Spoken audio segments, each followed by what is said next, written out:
तो अपने आज इस वीडियो में जैसे यूज़ कार खरीदते तो क्या क्या पॉइंट ध्यान रखना चाहिए उस पर बात करेंगे। कभी ना कभी तो आपने भी कभी सोचा होगा कि यूज़ कार लेनी है या आपने ले ली होगी। तो जब कोई कार लेते हैं तो प्री चेक में क्या होता है, यूज़ कार पे काफ़ी स्कैम होते हैं। ठीक है, डीलर करता है, सब्सक्राइबर हो अपना आपका जो यूज़र है, कस्टमर है, वो करेगा।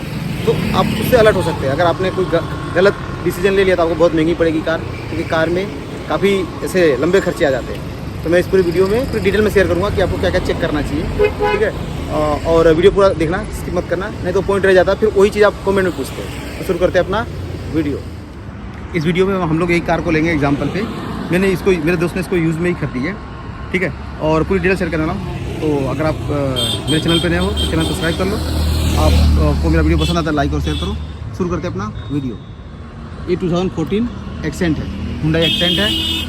ठीक है, इसको हम लोगों ने लिया था यूज़ कार में। तो पहले अपने देखो 4-5 टॉपिक मेन है, जैसे बॉडी हो गया, इंजन है, टायर है, इंटीरियर है। ठीक है, ये सब चीज़ें लेंगे। अंडर बॉडी लेंगे। तो मेन पोर्शन है पहले इसका बॉडी। तो जब भी आप कोई गाड़ी खरीदो तो पहले इसका बॉडी का प्री चेक करना है, चारों ओर से घुमा के। ठीक है, बॉडी जब आप चेक करने निकलो तो ऐसा नहीं कि आपकी बॉडी साइन करे, जैसे बम्पर दिखा रहे हैं, जैसे बम्पर आपका चमक रहा है या फिर आपकी बॉडी चमक रही है, तो ये तो आप जो एमरी पॉलिश मारते हैं ना, वो डीलर ज़्यादातर मार के ऐसे क्लीन करके देंगे, आपको गाड़ी बहुत अच्छी लगेगी, इंजन धो के देंगे, आपको बहुत अच्छा लगेगा। लेकिन एक्चुअल में यहीं पर हम ऐसे मतलब ठगे जाते हैं, मतलब डीलर के द्वारा या कस्टमर के द्वारा। तो जब भी आप बॉडी देखो ना तो पहले इसको चारों तरफ से वॉक अराउंड ले लो। जैसे ये गाड़ी का है, आगे का बोनेट ले लो, साइड पैनल है, फिर पीछे की डिक्की, ऐसे छोटे मोटे स्क्रैचेस चलेंगे। जैसे देखो ये है तो ऐसा लगेगा कि हाँ चलो जेन्युइन है, लेकिन आपको गाड़ी पे कहीं भी एक छोटा भी डेंट ना मिले, समझ जाओ पूरी गाड़ी डेंट एंड पेंट हुई है। तो ठीक है, जैसे यहाँ छोटे मोटे स्क्रैचेस हैं। और कलर खास करके जब लाइट हो एकदम, आप इसको ऐसे देखोगे रिफ्लेक्शन में पूरी गाड़ी एक में दिखनी चाहिए।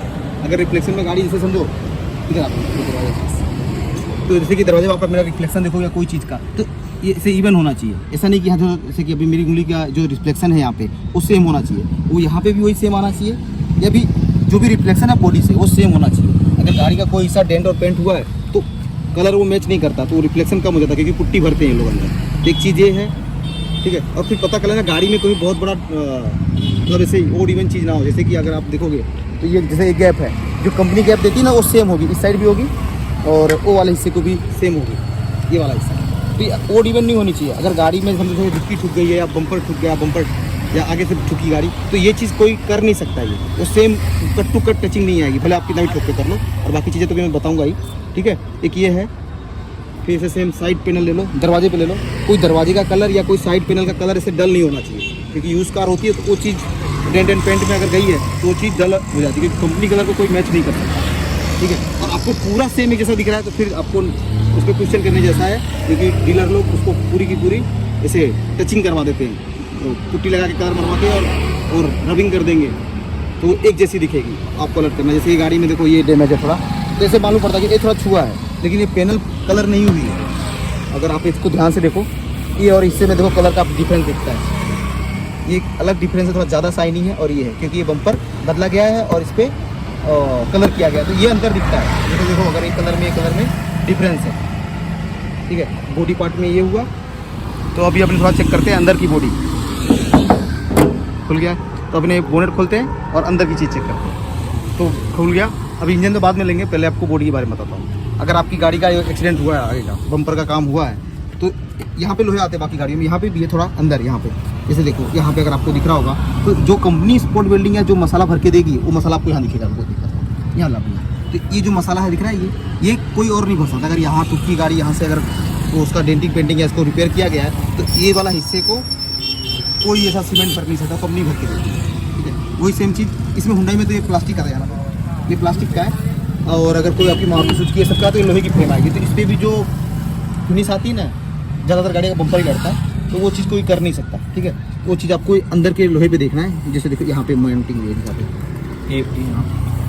ठीक है, हाँ, ये रही फ्रेम। अगर ये कहीं से लड़ी है तो ये फ्रेम में टेढ़ापन होगा, उसको कितना भी ठोक के कर लो सीधा या कलर कर लो, वो कंपनी की फिनिश नहीं आएगी, जो एक समान फिनिश होती है। और इसका बम्पर टिका कहाँ है, लोहे पे दिखा, ये रहा ये है। तो देखो बम्पर जिस लोहे पे टिकता है, ये वाला हिस्सा आपको दिख रहा है। तो अगर एक टूटा फूटा है या फिर लड़ी है तो ये फिनिश नहीं होगी। इसको वेल्डिंग जो कंपनी करके देती है, दूसरा कोई करके नहीं देगा। और जो एक टाइप का स्पॉट वेल्डिंग बोलते हैं वो, और जो मसाला भरते हैं वो। ठीक है, तो इससे आपको आइडिया रहेगा कि आपकी गाड़ी का आगे से गाड़ी ठुकी है कि नहीं ठुकी है। और सेम चीज़ ये देखो यहाँ पे भी है। तो गाड़ी अगर साइड से भी ठुकी होगी तो ये चीज़ इसे सेम कट टू कट नहीं बैठेगी और सब मिसिंग होगा। तो आपको आइडिया है गाड़ी कहीं एक्सीडेंटल। तो अभी लेते हैं इसको। अगर सपोज आपकी गाड़ी साइड से ठुकी या फिर कहीं काम हुआ है तो ये खोलो दरवाजे पर। ये जो स्पोर्ट बिल्डिंग देख रहे हो ना, ये कंपनी करती है, बाकी कोई नहीं करेगा। इससे आपको आइडिया आ जाएगा कि इस पर काम हुआ कि नहीं हुआ। फिर दूसरी चीज़ आपको एक दिखा दूँ कि स्कैम कहाँ पे होता है। दूसरी चीज़ जैसे कि आप खासकर थोड़ी पुरानी गाड़ी लोगे, भाई आप अल्टो या कोई वो लोगे तो कंपनी जो चेचिस निकाल के देती है ना, वो चेचिस मार्क होता है एक जगह, तो वो हिस्सा देखना वहाँ पे काट के वेल्डिंग किया हुआ दिखेगा। खास करके अल्टो हो गया, जो पुरानी गाड़ियाँ हैं, इंडिगो हो गई, तो वो काट के हुआ था। तो उससे मालूम पड़ेगा कि उसकी हेरा फेरी भी हुई है चेचिस। तो अभी मैं आपको चेचिस नंबर देखो, हुंडई में यहाँ आता है, ये रहा चेचिस नंबर। ड्राइवर के सीट के नीचे यहाँ साइड में देखोगे ना, कहीं वेल्डिंग का स्पॉट नहीं होना चाहिए, वो देख लेना आपको। मारुति का अपना अलग अलग है, किसी का बोनेट में आता है, तो वहाँ दिख रहे हैं कोई ऐसा कोई कटिंग या जो उसका वो वेल्डिंग का स्पॉट ना हो, इससे गाड़ी आपकी जेन्युइन है। नहीं तो लोग चेचिस बदल देते पूरी, एक एबी स्कैम पर पूरी गाड़ी की चेचिस बदलना है, ठीक है, एक्सीडेंटल ला के चला देते। ये हो गया। अब अपने लेते इसकी डिक्की। अगर आपकी गाड़ी पीछे से टूटी है तो जो मैंने बताया ये कभी नहीं आएगा। इसे हमें डिक्की के साथ भी है। इसमें भी देखो जो ये वेल्डिंग है जिस टाइप की, ये चीज़ कोई नहीं कर सकता, कंपनी करके देती है। अगर ये पीछे से रिपेयर भी ठोक के पीट के सीधी की गई है तो एकदम फिनिश नहीं आने वाली है चीज़ की। जैसे देखो इसमें कभी छुई नहीं है, एकदम सेम। और ये रहा इसका स्पॉट वेल्डिंग, देखिएगा ये रहा स्पॉट वेल्डिंग, ये कोई करके नहीं देगा। यहाँ से आपको आइडिया आ जाएगा ये गाड़ी एकदम कभी इसका डिक्की की वो हुआ नहीं है। सेम यहाँ पे भी है, यहाँ पे भी आपको वो मिल जाएगा मार्किंग, जैसे कि वो देखो एक जैसी है। अगर ठुकी होगी ना तो एकदम कट टू कट कोई ठोक के सीधी नहीं कर सकता, ठीक है। ये हो गया। फिर एक यहाँ पे भी है, देखिए यहाँ पे भी स्पोर्ट वेल्डिंग, ये स्पोर्ट वेल्डिंग हो गया यहाँ पे। ये सब चीज़ें कोई करेगा नहीं। अगर ये ठुकी है, सीधी की गई ठोक के, यहाँ से आपको आइडिया आ जाएगा कि गाड़ी का पीछे से एक्सीडेंट हुआ, ठीक है। ये हो गया मेन। फिर अपने लेटेस्ट का इंजन पार्ट। तो अब दूसरा मेन पार्ट अपने लेते हैं इंजन। जब भी आप गाड़ी का इंजन मतलब गाड़ी लेने जाओ, आपको इंजन बहुत साफ़ सुथरा या डीजल से क्लीनिंग किया हुआ या फिर ऐसा मिले तो समझना कोई ना कोई झोल है। अगर इंजन ऐसा अगर कोई कस्टमर गाड़ी बेच रहा है तो ऐसी मिलेगी आपको, जैसे कि, ठीक है। और फिर दूसरा पार्ट एक देखना है कि इंजन में कहीं ऑयल लीकेज ना हो, उसके लिए फ्लैश मार लो मोबाइल का। और जहाँ पे जैसे हेड हो गया वहाँ पे देखो, या फिर साइड में गियर के ऊपर से दिखता है तो गियर के ऊपर से देखो, तो कहीं इसके बॉडी में कहीं वो ऑयल लीकेज नहीं होना चाहिए। फिर जैसे यहाँ पे आओ, यहाँ पे तो ये वाला हिस्सा हो गया जहाँ पे अपनी पुल्ली चलती जितनी भी, यहाँ पे कहीं लीकेज नहीं होना चाहिए। और यही सेम चीज़ आप इंजन के नीचे से भी कर सकते हो। अब नीचे देखो, ये इसका इंजन भी है नीचे का, तो जैसे ऑयल सम पहले देखना है। आपके ऑयल सम के पास कहीं ऑयल लीकेज नहीं होना चाहिए, ऑयल फिल्टर के पास ऑयल लीकेज नहीं होना चाहिए। फिर दूसरा गियर जहाँ जॉइंट होता है इंजन के साथ, वहाँ कोई लीकेज नहीं होना चाहिए। फिर यहाँ पे कई पाइपें निकलती हैं इंजन के अंदर से, वहाँ पे लीकेज नहीं। इससे इंजन आपको साफ़ सुथरा देना चाहिए, एकदम धोया हुआ नहीं, लेकिन देखो धोया नहीं है, लेकिन तो भी कैसा साफ़ सुथरा, मतलब ऑयल की ड्रॉप कहीं नहीं है इंजन पे, मतलब ये इंजन ऐसे ओके है ऊपर से देखने के लिए। अभी मैं आपसे शेयर करता हूँ कि गाड़ी के अंदर कैसे ऑयल चेक, तो मतलब इंजन अंदर कैसे चेक करते हैं। तो पहले देखो इसका वो जो ऑयल जहाँ से डालते हैं वो खोल लो, तो यहाँ से भी आपको इंजन अपना हालत बता देगा कि मेरी हालत क्या है। देखो साफ़ है। अगर इंजन काफ़ी ख़राब है तो यहाँ पे स्लच होगा। फिर यहाँ पे भी अंदर देखोगे फ्लैश मार के, तो आपको इंजन एकदम क्लियर दिखना चाहिए, क्लीन। जैसे देखो उसका पार्ट से चमकते हुए दिख रहे हैं, ठीक है, साफ़ होना चाहिए। इंजन का ऑयल ख़राब हो सकता है, चलता है, क्योंकि ऑयल गाड़ी ज़्यादा चलिए तो ऑयल ख़राब होगा थोड़ा, लेकिन ऐसे क्लीन इंजन दिखना चाहिए इसमें। नहीं तो अगर ख़राब इंजन है इसमें स्लच दिखेंगे, ठीक है। एक चीज़ ये हो गया। फिर दूसरी चीज़ आपको ये भी दिखा दूँ, आप कूलेंट का डब्बा खोल लो। अगर आपकी गाड़ी में ऑयल कभी मिक्स हुआ, मतलब ऑयल मिक्स है, तो यहाँ पे आपको कूलेंट में ऑयल दिखेगा, साफ ऐसा ऑयल नहीं दिखेगा। एक ये है। फिर ये भी चेक कर सकते हैं, इसमें भी होगा। अगर क्या बोलते हैं, अभी गाड़ी गर्म इसको नहीं खोलते, इसमें भी अगर होगा, इसमें भी स्लच जमा होगा या ख़राब कंडीशन में होगा तो ठीक है। तो अपने भी आपको इंजन चालू करके भी आप पता कर सकते हो। इंजन ऐसे इजीली स्टार्ट हो जाना चाहिए, लेट स्टार्ट नहीं होना चाहिए या हेजिटेट होता लो आरपीएम पे, तो इंजन में फॉल्ट है। क्योंकि इंजन का खर्चा है तो आपको बहुत ज़्यादा खर्चा आएगा। अपने करते गाड़ी चालू, गाड़ी ऐसे स्मूथली चालू जानी चाहिए। फिर दूसरा, आप गाड़ी चालू करने के बाद या इसकी डिप स्टिक निकाल लो, ठीक है। अगर आपकी गाड़ी में बैक कंप्रेसर है कि यहाँ से धुआं निकलेगा, या इसको खोल लो, यहाँ से बैक कंप्रेसर निकलेगा। और अच्छी तरह चेक करना है तो आप अपनी गाड़ी को ऐसे 5-10 किलोमीटर चला लो, ऐसे थोड़ा गर्मी है थोड़ा अच्छी तरह चला लो, तो उसके बाद जब ये ढक्कन खोलोगे तो यहाँ से वो निकलेगी। जैसे हवा बाहर आती ठीक है, लेकिन इसमें धुआं नहीं निकलना चाहिए। अगर धुआं निकल रहा है या ऑयल उड़ा रही ज़्यादा, तो आपका बैक कंप्रेसर है, आपके इंजन का खर्चा आएगा। ठीक है।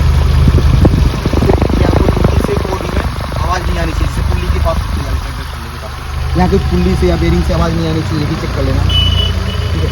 ये सब चीज़ें हैं जो आसानी से आप चेक कर सकते हो इंजन के अंदर, और यही मेन चीज़ है। बस इसका बैक टेम्परेचर चेक कर लेना आपको, और इंजन से इजीली स्टार्ट हो जाना चाहिए। नॉर्मल आईरियम पे ये गाड़ी हेजिटेट ना हो, मतलब इंजन हेजिटेट ना हो रहा हो। दिखाता हूँ, अगर आपका बैक कंप्रेसर है इंजन में तो उसकी डब्बी खोलना है आपको, और यहाँ से बुलबुले निकलेंगे। अगर आपकी बोतल से बुलबुले निकल रहे हैं तो मतलब आपकी गाड़ी में बैक कंप्रेसर है, ठीक है। एक बहुत आसान तरीका ये हो गया, तो आपको इंजन का खर्चा आने वाला, आपको लेना नहीं है गाड़ी। और ये बहुत साइलेंट है इंजन से, ऐसे इंजन होना चाहिए, बहुत ज़्यादा साफ भी नहीं होना चाहिए, और कहीं से ऑयल की डर कोई है ऑयल नहीं दिखना चाहिए गाड़ी। तो इंजन के हिसाब से ये हो गया, अपने इंजन और बॉडी हो गया। अब लेते हैं अपना दूसरा पॉइंट, तो अपने लेते हैं टायर। जब भी कोई गाड़ी आप देखो, अगर आप कस्टमर कह रहा है कि मेरी गाड़ी 3 साल पुरानी है, 4 साल पुरानी है, तो टायर पे मैन्युफैक्चरिंग ईयर लिखा रहता है कि कौन से साल में बना है, ठीक है। तो मैन्युफैक्चरिंग ईयर ये रहा, ये है ना, तो ढूंढ लो कहीं होगा, हर कंपनी अपना अलग अलग लिखती है, ठीक है। ये है, तो ये रहा इसका मैन्युफैक्चरिंग ईयर, आगे का छोड़ दो, बस इतना देखो। 52वां वीक है 2020 के ईयर में मैन्युफैक्चर हुआ, ये चीज़ है। तो मतलब गाड़ी के टायर बदले गए हैं। तो अगर कोई बोले मेरे टायर नहीं बदले, तो आपको इससे आइडिया आ जाएगा, मतलब 2020 में इसके टायर बदले गए हैं। और अगर आपको कोई बोले कि मेरी गाड़ी 30,000 चली है, 40,000 चली है, तो इससे आपको आइडिया आ जाएगा गाड़ी 30-40,000 नहीं चली है, टायर बदले गए हैं। और टायर कितने यूज़ हुए वो ये रहा इसका मार्कर। अगर ये टायर घिस के यहाँ तक चला गया, मतलब टायर ज़्यादा इस्तेमाल हुआ है, और इससे आपको टायर की भी लाइफ मालूम पड़ जाएगी। अब ज़्यादा घिसा हुआ टायर लोगे गाड़ी का तो आपको खर्चे आ जाएंगे, तो यहाँ से आपको मालूम पड़ता है कि भाई टायर की लाइफ बड़ी है, आप चला सकते हो। फिर दूसरा, टायर में कहीं बहुत बड़ा क्रैक नहीं होना चाहिए, कि भी निशानी है, ठीक है। तो ये टायर का हो गया। और अब गाड़ी का लेते हैं अपने गाड़ी का खोलते हैं इंटीरियर। तो जब भी कोई गाड़ी आप लेते हो तो उसका इंटीरियर भी आपको बताता है कि वो कितना यूज़ हुआ है, ठीक है। पहले अपने गाड़ी का पेडल लेते हैं। पेडल में जैसे मैंने बोला कि मेरी गाड़ी 40,000 चली है, तो गाड़ी का पेडल 40,000 जैसा दिखना चाहिए। मैं 40,000 दिखा रहा हूँ और मालूम पड़ा ये घिस के लोहा पकड़ के लोहा दिख रहा है ऐसे, या लोहा घिस गया है, तो ये बताता है कि आपकी गाड़ी ज़्यादा चली है और मीटर रीसेट किया हुआ है, और ये ज़्यादा नया है, ये ज़्यादा नया है। तो आपको समझ जाना है कि ये गाड़ी में वैसे मतलब काम करवाया गया है, उसको नया रखा गया है, ठीक है। ये भी चीज़ आपको बता देगा, और उसके लिए आपको सामने इंक्वायरी करनी है कि ये ज़्यादा नया क्यों है, या फिर ज़्यादा घिस गया है, ठीक है। ये भी रीज़न है। और फिर दूसरा चेक करने इसके सारे इलेक्ट्रिक पार्ट में, जैसे कि गाड़ी के अंदर जो भी एसेसरीज़ है वो सब काम कर रही है कि नहीं कर रही है, वो भी चीज़ चेक कर लो। इसकी इलेक्ट्रिक स्टीयरिंग हो गई, और इसके इलेक्ट्रॉनिक पार्ट्स जितने भी एसी है, हीटर है, ये सब चीज़ें आपको इसके इलेक्ट्रिक कंपोनेंट में, जैसे एसी भी चेक कर लेना, हीटर भी चेक कर लेना, जैसे गाड़ी की कूलिंग है कि नहीं है, फिर आपको FM है, या फिर आपके जितने भी इलेक्ट्रिक पार्ट्स हैं, फॉग लैंप हो गया, फिर जितने भी स्विचेस हैं, जैसे कि ये भी है वॉल्यूम वाली है, जिस पर अगर कंट्रोल मिले हैं, वो टिल्ड वाले हैं, स्टीयरिंग का, या फिर इसमें कोई इलेक्ट्रिक कंपोनेंट में कोई लाइट तो नहीं आ रही, चेक लाइट, ये सब आपको चेक कर लेनी है। तो लाइट की और हैंड ब्रेक की इतना वो नहीं है, ये सब चीज़ें देख लेनी है। ऑडोमीटर की रीडिंग ये भी, ठीक है। और फिर जैसे कि अगर आपका गाड़ी बहुत ज़्यादा चली है तो फुट रेट दिखा पाएगा। अगर आपका ये नीचे का जो फ्लोरिंग है ना बहुत घिसा हुआ होगा या बहुत नया होगा, तो ये चीज़ भी आपको ऐसे डाउट डालती है कि ये गाड़ी में ज़्यादा इस्तेमाल क्यों हुआ या फिर कम क्यों इस्तेमाल हुआ है, ठीक है। फिर दूसरी चीज़ आपको गियर का डंडा, अगर गाड़ी बहुत कम चली है तो लिटरली बहुत अच्छी कंडीशन में होगा, और बहुत रफ चली है तो ये आपको समझ जाना कि बहुत ज़्यादा घिसा हुआ है। तो आपको रीडिंग और इससे आइडिया आ जाएगा कि ये बहुत ज़्यादा इस्तेमाल हुआ है, क्योंकि गाड़ी चलेगी तो डंडा घिसेगा। मैनुअल में खास करके कंट्रोल्स हैं, सारे कंट्रोल काम कर रहे हैं कि नहीं कर रहे हैं ये भी, और इसमें भी अगर ये बहुत ज़्यादा इस्तेमाल हुआ होगा तो ये घिसा हुआ होगा, और आपकी रीडिंग बताएगी। जैसे अभी 47,000 रेटिंग है तो उसके हिसाब से बराबर है, लेकिन अगर ये ज़्यादा इस्तेमाल हुआ है तो समझ जाना कि ये गाड़ी बहुत ज़्यादा चली है और मीटर रीसेट हुआ है। एक ये आइडिया है। आप तो मीटर खोल के किसी को दिखा भी सकते हो, किसी मैकेनिक को, तो बता भी देगा मीटर रीसेट है कि नहीं है, ठीक है। और फिर बाद में लेदर की सीट ले लेते हैं। अगर सीट बहुत ज़्यादा इस्तेमाल हुई है तो ये डैमेज हो गई या घिस गई होगी पूरी, या एकदम पूरी नहीं होगी। तो पूरी नहीं है मतलब आपकी सीट में काम हुआ है। अगर ये ज़्यादा घिसी हुई है मतलब ये ज़्यादा इस्तेमाल हुई गाड़ी, ठीक है। इससे आपको एक पूरा आइडिया आ जाएगा कि गाड़ी ज़्यादा चली हुई है। तो अब अपने लेते हैं गाड़ी चला के चेक करना। तो पहले देखो आपको चीज़ें यहाँ बता दूँ, जैसे कि पहले आपको क्लच चेक करनी है। क्लच बहुत ज़्यादा हार्ड होनी चाहिए, एक केबल क्लच है, फिर या हाइड्रोलिक क्लच है, तब भी आपको आइडिया आ जाएगा। फिर एक गियर की डंडी बहुत ज़्यादा प्ले नहीं होना चाहिए, डिसेंट प्ले होना चाहिए, ठीक है। फिर शिफ्टिंग चेक कर लो, गाड़ी चालू है मेरी, क्लच करके कर रहा हूँ, तो उसकी शिफ्टिंग बहुत स्मूथ होनी चाहिए, फंसना नहीं चाहिए। अगर गियर फंस रहा है तो आपकी गियर में प्रॉब्लम है या फिर क्लच में प्रॉब्लम है, या फिर गाड़ी जैसे शिफ्टिंग के टाइम ओड इवन आवाज़ तो नहीं कर रही है, ठीक है। फिर दूसरा ब्रेक देख लो, अगर आपका ब्रेक बहुत ज़्यादा हार्ड है, अभी चलाएंगे सो चेक करेंगे तो समझ जाओ कि ये डिफेक्ट में है और काम मतलब आपको खर्चा है। ठीक है, अब इसको अपने गाड़ी चला के चेक करेंगे कि ओड इवन कोई आवाज़ आ रही है पहिए से या फिर ब्रेक मारने पे, तो ये सब चीज़ें गाड़ी चलाने के बाद चेक होती है। तो अपने गाड़ी चलाते हैं और ये सब चीज़ें इसमें नोटिस करते हैं। तो अपने गाड़ी कर लिए चालू, मैं बैठा हूँ। तो अगर गाड़ी एकदम अच्छी कंडीशन में है तो बहुत ज़्यादा वाइब्रेशन नहीं आएगा, थोड़ा डीजल में थोड़ी आवाज़ आएगी, पेट्रोल में बिल्कुल नहीं आएगी। ठीक है, और दूसरा चीज़ क्या करेंगे, अपने क्लच करके गाड़ी उठाएंगे। अगर गाड़ी ऐसे नॉर्मल आरपीएम पे उठ जाती है, ज़्यादा एक्सीलेटर नहीं देना पड़ता है, या हाफ क्लच पे उठती है, तो ये आपके लिए अच्छी साइन है। अगर वो में डिफेक्ट है आपके, मतलब जैसे ज़्यादा हाफ से ज़्यादा क्लच छोड़ने पे गाड़ी उठ रही है, तो समझ जाइए कि आपको क्लच का खर्चा है। अभी गेयर में गाड़ी डालेंगे, ठीक है, और उसको उठाते हैं। अगर गाड़ी ऐसे फर्स्ट क्लास होगी तो हाफ क्लच से पहले उठ जाएगी। ठीक है, अगर उसके बाद उठती है एंड में, तो आपको क्लच का खर्चा है। और फिर आप गाड़ी चलाएंगे, हो सके तो आप खिड़की खोलो, नहीं तो फिर गाड़ी में कोई और इवेंट होगी जैसे कूदने पे, बम्पर पे, तो आवाज़ आएगी। तो अपने गाड़ी लेते हैं टेस्ट ड्राइव पे। अगर जैसे आपको ब्रेक की स्क्वीजिंग की आवाज़ आ रही है, खिड़की खोल के सुन लो, तो आपको मालूम पड़ेगा कि भाई ब्रेक में काम है या बेरिंग में काम है। ठीक है, अभी गाड़ी में कोई भी और इवेंट आवाज़ नहीं, इसको चलाते हैं। थोड़ा बहुत आप थोड़ा रफ भी चला सकते हो, जिससे आपका आइडिया आएगा कि अगर आपके सस्पेंशन में कोई काम आया है, सस्पेंशन किया गया काम में, तो वो चीज़ भी इसके अंदर आ जाएगी। एक टेस्ट ड्राइव लेते थे, और इसी के टाइम बाद आप अपना अगर इंजन खोल के चेक करोगे, इंजन में आवाज़ नहीं आनी चाहिए, मतलब वो धुआं नहीं उठना चाहिए, वो भी इसी साथ चेक हो जाएगा। तो हम लोगों ने गाड़ी चलाई, अगर आपकी गाड़ी में से कोई और इवेंट आवाज़ आ रही है, चाबी निकल के आवाज़ कर रही है, ठीक है, तो आपको क्या चेक करना वो बता देता हूँ। फिर अगर आवाज़ नहीं आ रही तो फिर वेल एंड गुड, अगर आवाज़ आ रही है तो फिर चेक क्या करना, भाई स्टीयरिंग एक साइड काट दें। तो अपने स्टीयरिंग एक साइड कर लेंगे, अगर आवाज़ आ रही है तो पहले आपको बताऊँ चेक क्या करना है। आ जाओ सस्पेंशन में, पहले इसका सस्पेंशन चेक करते हैं। जैसे इसकी कोई भी टी रोड पकड़ लो, स्टीयरिंग पकड़ लो, जो भी पकड़ लो इसे, ठीक है। तो देखो सस्पेंशन है, सस्पेंशन में ऑयल लीक नहीं होना चाहिए। अगर गाड़ी आपकी पटका रही है चलाते टाइम, तो वो इसमें ऑयल लीकेज होगा, ठीक है। फिर दूसरा गाड़ी आपकी ओड इवेंट भाग रही है, तो देखो ये टी रोड है, यहाँ लगा रहता है, ये सब हो गया। इसको हिला के देख लो, इसमें आवाज़ नहीं होनी चाहिए, प्ले नहीं होना चाहिए। अगर प्ले है मतलब इसमें स्टीयरिंग में आपके काम है। फिर ये नीचे के पुश हैं, ये भी आपको दिख जाएंगे, ऐसे नॉर्मल होने चाहिए। अगर ये कटे हुए हैं तो वहाँ पे आपको दिख जाएगा, प्ले भी दिख जाएगा। आप इसको हिलाओगे तो भैया जैक पे ले लो, आप हिला के चेक कर सकते हो, ठीक है। तो ऐसे अगर आपकी गाड़ी में वो आ रहा था, वैसे सस्पेंशन भी चेक कर सकते हो। तो ऐसे ही सेम पीछे के सस्पेंशन में भी चेक कर सकते हो। ये सस्पेंशन देख लो, अगर ये ज़्यादा चली हुई तो कटा हुआ होगा, ठीक है। अगर पटक के चल रही गाड़ी तब भी इसमें डैमेज होगा। और जैसे गाड़ी आपको ऐसे हिला लेनी है 2-3 बार, अगर गाड़ी हिलाने पर ज़्यादा हिलती है, 4-5 बार से ज़्यादा, 2-2.5 बार से ज़्यादा, अगर ऐसे बम करने के बाद कूदती है, तो आपको सस्पेंशन का काम है। नहीं तो 2-2.5 बार से ज़्यादा कूदेगी नहीं है, ठीक है। ये भी हो गया। तो ऐसे ही सेम पीछे वाला सस्पेंशन भी है, उसमें भी ऐसे ही चेक कर सकते हो, ठीक है। और अंडर बॉडी आप अगर चेक कर लोगे तो आपको आइडिया आ जाएगा, ठीक है। तो कुछ मोटे मोटे पॉइंट हैं जो आप यूज़ कार खरीदते टाइम ध्यान रखना चाहिए आपको। और ठीक है, पूरी डिटेल वो मैंने ले ली। अगर कोई चीज़ रह जा रही आप कमेंट में करो, देखते हैं अपने। और आपको मेरा वीडियो पसंद है तो लाइक और शेयर कर दो। आप मेरे चैनल पर नए हो सब्सक्राइब कर दो। मिलते हैं अपने अगले वीडियो में। Thank you for watching this video.